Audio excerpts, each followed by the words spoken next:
Hello students, today we are going to talk about water. Water as a wonderful liquid. So, water occupies a very large area of the earth's surface and is also found underground. As in the starting of this chapter we have studied that water containing area of the earth's surface is approximate 75%. Some amount of water is in the form of water vapor in the atmosphere. Most of the water on the earth's surface is found in seas and oceans and is saline. And fresh water is found frozen in the ice caps at the two poles and on snow-covered mountains. The underground water and the water in rivers, lakes and ponds is also fresh water, right? So basically, if we are going to bifurcate the percentage of water present over the earth, then out of 75% of water, most of the water is of seas and ocean, which is saline. Then rest of the fresh water is frozen in the form of ice caps at the two poles, right, and covered with mountains. And rest of the underground water and river, lakes and ponds water is also fresh water, which we can use for the drinking purpose. However, the availability of fresh waters varies from place to place. Practically, every summer, most places have to face a shortage of water. And in rural areas where water supply system have not been installed, at that area people have to suffer for the drinking water during the summer season. So, people are forced to spend considerable amount of time in fetching water from far away sources. So if you are going to get to know about the areas where there is a shortage of water during a summer season, they have to go for collecting water or for fetching water for 2 to 3 kilometers or more than that. So their most of time will be spent to collect the water for their basic needs, right? Okay. Now, but why is water so necessary? And do all organisms require water? So answer is yes. Obviously all the organisms will require water, because whatever the biochemical process will going to be takes place inside our body is taking place in water medium, right? So all cellular process takes place in a water medium, as I've told you.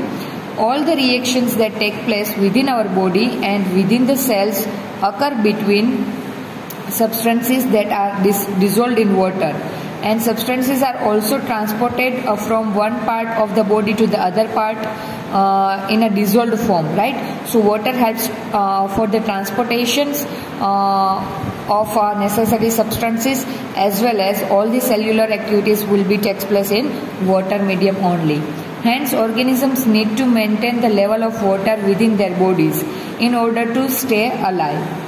So, terrestrial life forms require fresh water for this, because their bodies cannot tolerate or get rid of high amount of dissolved salt in saline water. It means we all are terrestrial organisms, and we are not able to drink the saline water. Thus, water sources need to be easily accessible for animals and plants to survive on the land. So, we can utilize only fresh water for the drinking purpose, and saline water is useless for us for the drinking purpose.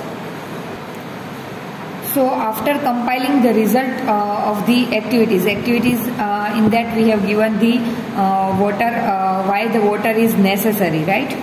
So, if there is any relationship between the amount of available water and the number and variety of plants and animals that can live in a given area, so if there is a relationship, where do you think you would find a greater variety and abundance of life in a region that receives 5 cm of rainfall in a year, or a region that receives 200 cm of rainfall in a year?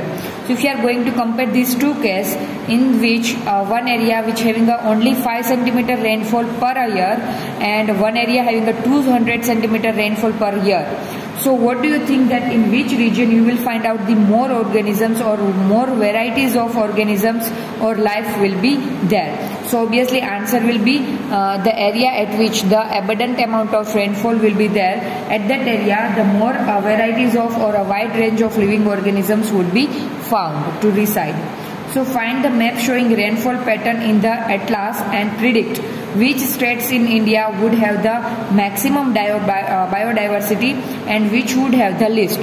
So obviously if you are going to talk about the rain pattern, then we will get to know, or we can conclude that the area which having the abundant rainfall every year, that area will have the maximum biodiversity at that place, because any living organisms can survive or can reproduce in the area where they are found the abundant amount of water.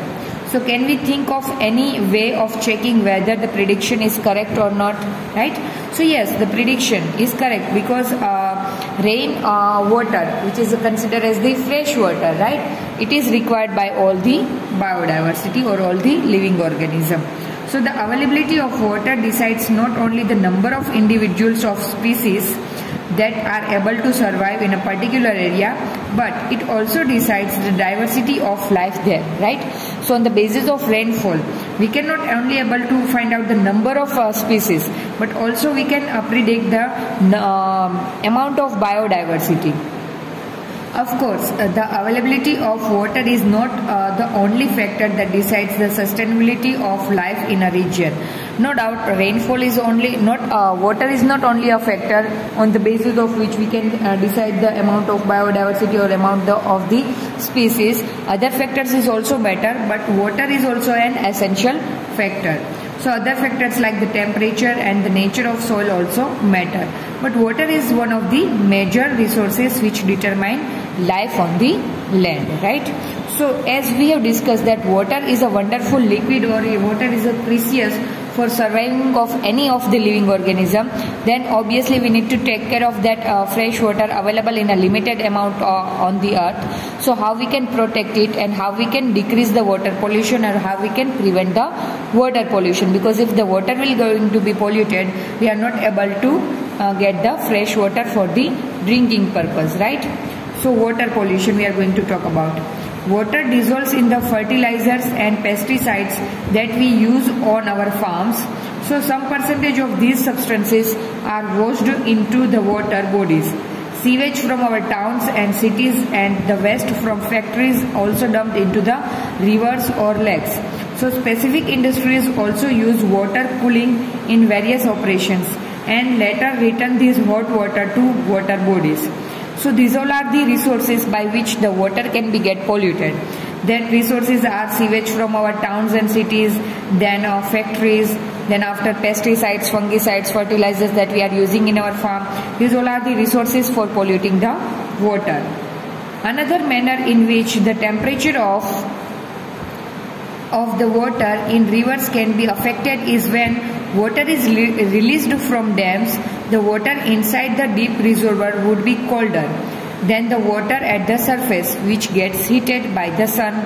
So all this can affect the life forms that are found in these water bodies in various ways, right? So basically the change in temperature of the water, the change in pH of the water, the change in composition of the water will affect all the aquatic organisms, and it will affect also us, because we are going to drink that water.